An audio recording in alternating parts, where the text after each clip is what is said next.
Hello friends, welcome back to Filmy Professor. Episode 7 की starting में हम गोलू और छोटे त्यागी को देखते हैं। उनके बीच कुछ बातें होती हैं। गोलू उसको गुस्सा दिलाने की कोशिश करती है पर वो उसकी बातों में नहीं आता। तब गोलू उससे कहती है तुमको दद्दा त्यागी को मारना होगा, क्योंकि जब तक वो जिंदा है तब तक छोटे त्यागी वापस नहीं आ सकते।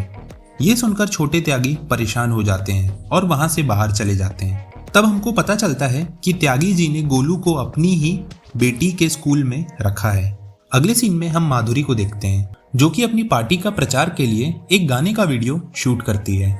वहां पे जरीना भी होती है।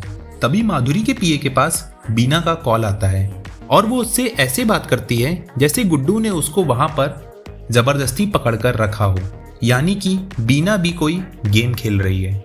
वहीं कालीन भैया शरद की मम्मी के साथ रोमांटिक म्यूजिक सुनते हुए पत्ते खेल रहे होते हैं। तभी बीना का कॉल शरद की मम्मी को भी आता है और वो उनसे भी वही बात बोलती है जो उसने माधुरी के पीए से बोली थी, पर आंटी जी इस बारे में कालीन भैया को कुछ नहीं बताती। वहीं शरद का दारू वाला डीलर उसको बताता है कि 10 साल में पहली बार ऐसा हुआ है भैया जी कि शिवान से दारू के कंसाइनमेंट का एडवांस नहीं आया। ये सुन के शरद को कुछ अजीब लगता है और वो वहां से चला जाता है। तभी वहां वही अफीम के डीलर आते हैं जिन्होंने गुड्डू के साथ डील की थी। अगले सीन में हम शबनम और गुड्डू को देखते हैं जो कि लाला की बॉडी को जमीन में दफना रहे होते हैं। वहां पे इन दोनों को देख के ऐसा लगता है कि इनके बीच जो भी था अब वो खत्म हो चुका है। वहीं रात तक शरद शिवान पहुंच जाता है और वहां पे वो त्यागी जी से मिलता है। वहां उनकी बातों बातों में बहस हो जाती है और उनका पर्सनल रिलेशन खराब हो जाता है। अगले दिन जब शरद शिवान से वापस आता है तब कालीन भैया उससे कहते हैं तुमने लाला को नहीं मारना चाहिए था। लाला पूर्वांचल का सबसे बड़ा अफीम का सप्लायर था और अब उसके जाने के बाद सारा कंट्रोल गुड्डू को मिल गया है। कालीन भैया उसको बैठक जौनपुर में बुलाने को बोलते हैं और कहते हैं इस बार शांति का प्रस्ताव तुम रखो। ये सुन के शरद थोड़ा कंफ्यूज होता है। तब वो उनसे कहते हैं भरोसा रखो और जो बोला है करो। शरद ये बात अपनी मम्मी को भी बताता है।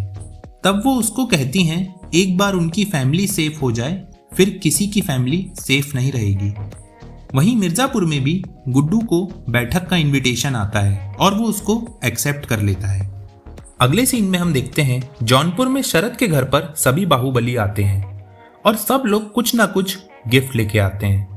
बैठक में सभी लोग पूर्वांचल की गद्दी को 2 हिस्सों में बांटने का डिसीजन लेते हैं, मिर्जापुर और जौनपुर में। गुड्डू भी इस बात पर एग्री करता है क्योंकि उसको लगता है ऐसा होने के बाद उसको फ्री हैंड मिल जाएगा और अब उस पर किसी भी तरीके के रूल्स नहीं होंगे। वो मेरठ के बाहुबली को जो कि ज्यादा सलाहकार बन रहे थे उनको धमकी भी देता है। बड़े स्टाइल में वो कहता है तुम्हारी लंका तो हम ही लगाएंगे। डायलॉग मार के गुड्डू भैया अपना गिफ्ट रखकर वहां से चले जाते हैं। वहीं पीछे वाले रूम में कालीन भैया अपनी अलग मैच लगा रहे होते हैं कि शरद के सपोर्ट में कौन कौन है और गुड्डू के सपोर्ट में कौन। शरद के पास संख्या बल रहता है। मीटिंग खत्म होने के बाद जब शरद की मम्मी सभी गिफ्ट्स को देख रही होती हैं तभी गुड्डू के गिफ्ट में से शरद के आदमी की मुंडी निकलती है। वहीं शिवान में त्यागी जी गोलू और अपनी फैमिली को लेकर टेंशन में बैठे रहते हैं।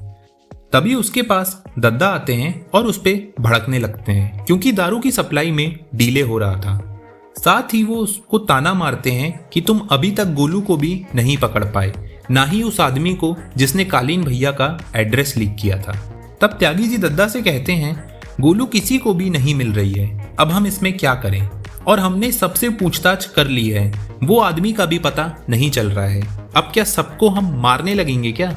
तब दद्दा उसको बताते हैं कि तुम्हारे बस का नहीं है पर हमने ढूंढ लिया है, आओ हमारे साथ। दद्दा ने 3 लोगों को पकड़ के रखा था जिन पर उनको शक था और उन तीनों में से एक वही आदमी था जिसने त्यागी जी के कहने पर गोलू को कालीन भैया का एड्रेस दिया था। दद्दा एक एक करके 2 लोगों को मार देते हैं। वो जैसे ही त्यागी जी के आदमी के पास जाते हैं तभी त्यागी जी उनको रोक लेते हैं और कहते हैं आप बैठो, मैं पूछता हूँ। त्यागी जी वहां पर एक छोटा सा नाटक करते हैं और अपने आदमी को और खुद को बचा लेते हैं। वहां से त्यागी जी सीधा गोलू के पास जाते हैं। गोलू फिर से उनको गुस्सा दिलाने लगती है और फिर उनके बीच कुछ बातें होती हैं जिसके बाद त्यागी जी गोलू पे गोली चला देते हैं। एपिसोड 8 की स्टार्टिंग में हम त्यागी जी को देखते हैं जो कि गोलू को पेलने के बाद घर जाते हैं। पति की याद में बेचैन सलोनी थोड़ा रोमांटिक हो जाती है और यहाँ त्यागी जी भी पिघल जाते हैं और अपनी ही सगी भाभी के साथ ओरल के मजे लेते हैं। अगले दिन मिर्जापुर के बाहर डंप यार्ड में हम गुड्डू को देखते हैं। वहां पे गोलू की जली हुई लाश मिलती है। वहीं पे गोलू के पापा अपनी बेटी को मरा हुआ देखकर और उसकी ऐसी हालत देखकर खुद को गोली मार लेते हैं। गुड्डू ये सब देखकर बहुत अपसेट होता है और वापस घर आकर ड्रग्स लेने लगता है और फिर अपने घर जाकर अपनी फैमिली से मिलता है जहां पे डिम्पी और रॉबिन बच्चों को पढ़ा रहे होते हैं। वहीं जेल में पंडित जी रहीम से मिलने जाते हैं और उससे पूछते हैं तुमने ऐसा क्यों किया। तब वो बताता है कि मैं एक पोएट हूँ और कविताओं से घर नहीं चलता। लाला को मारने के लिए जौनपुर से बहुत सारे पैसों का ऑफर आया था। अब मेरी फैमिली को आगे कोई भी प्रॉब्लम नहीं होगी। पंडित जी उसका ये रिप्लाई सुनकर बहुत डिस्टर्ब होते हैं। वहीं हम शरद और कालीन भैया को देखते हैं।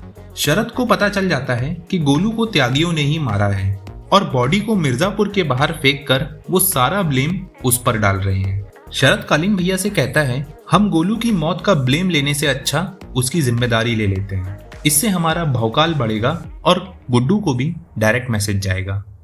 कालीन भैया शरद से एग्री करते हैं। वो कहते हैं तुम्हारी जिम्मेदारी लेते ही गुड्डू तुम पर अटैक करेगा, तब उसको मारना ज्यादा इजी होगा।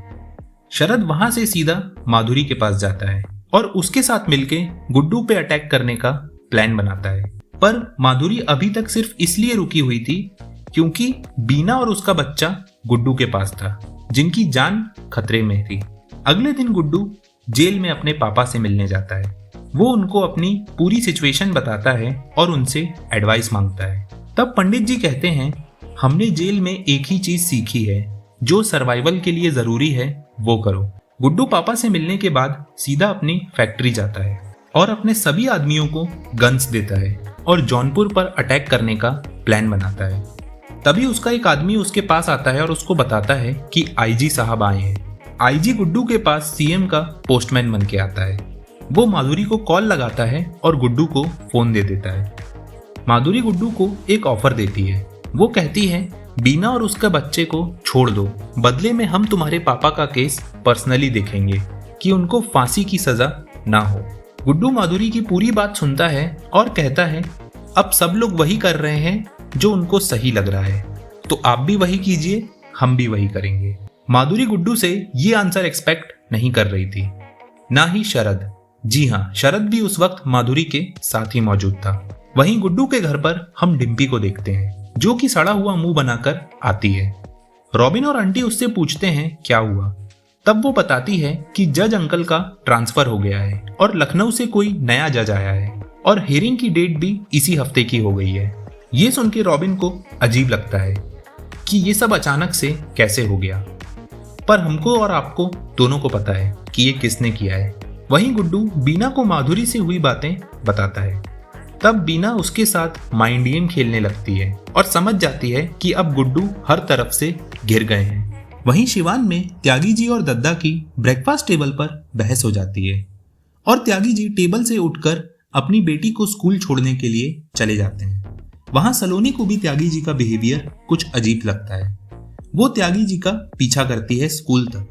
त्यागी जी पहले तो अपनी बेटी को क्लास के अंदर तक छोड़ते हैं और फिर वापस से गोलू के कमरे में जाते हैं और यहाँ हमको पता चलता है कि गोलू एक्चुअली में जिंदा है।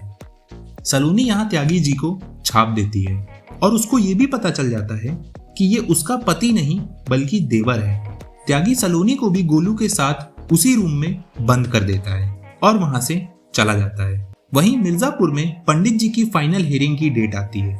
आईजी अपना पूरा बंदोबस्त करके रखता है। उसका प्लान रहता है कि अगर गुड्डू ने वहां पे कुछ भी हंगामा किया तो वो उसको ऑन द स्पॉट खत्म कर देंगे। कोर्ट की हियरिंग स्टार्ट होती है और गुड्डू भैया की एंट्री जैसे ही होती है लोग कोर्ट में जज से ज्यादा इज्जत गुड्डू भैया की करते हैं। गुड्डू वहां पर कुछ प्लान करके आया होता है। उसके सारे आदमी गन्स के साथ रेडी रहते हैं। इससे पहले कि जज अपना डिसीजन बताता, रॉबिन खड़ा होता है और बताता है कि मेरे पास प्रूफ है कि ये मर्डर केस नहीं बल्कि सेल्फ डिफेंस का केस है। रॉबिन सबको बताता है कि एसएसपी मौर्य उस दिन लाला को नहीं बल्कि गुड्डू को अरेस्ट करने गए थे, क्योंकि मैंने ही गुड्डू के पापा को गुड्डू की ब्लैक मनी और इलीगल बिजनेसेस के बारे में इंफॉर्मेशन दी थी। जज रॉबिन के स्टेटमेंट को रिकॉर्ड करने का ऑर्डर देते हैं और अपना डिसीजन अगली हियरिंग तक पेंडिंग कर देते हैं।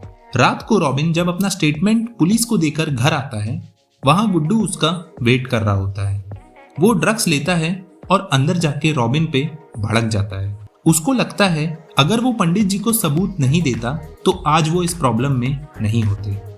तभी रॉबिन और गुड्डू की जम के बहस होती है, जहां रॉबिन बताता है कि वो गोलू के गायब होने से पहले उससे मिला था। ये सुन के गुड्डू और भड़क जाता है, क्योंकि ये बात उसने उसको पहले नहीं बताई थी जब वो हर जगह गोलू को ढूंढ रहा था। और फिर गुड्डू और रॉबिन के बीच लड़ाई होती है, जिसमें रॉबिन मर जाता है। गुड्डू ने ये क्या कर दिया, उसको नशे में कुछ भी होश नहीं।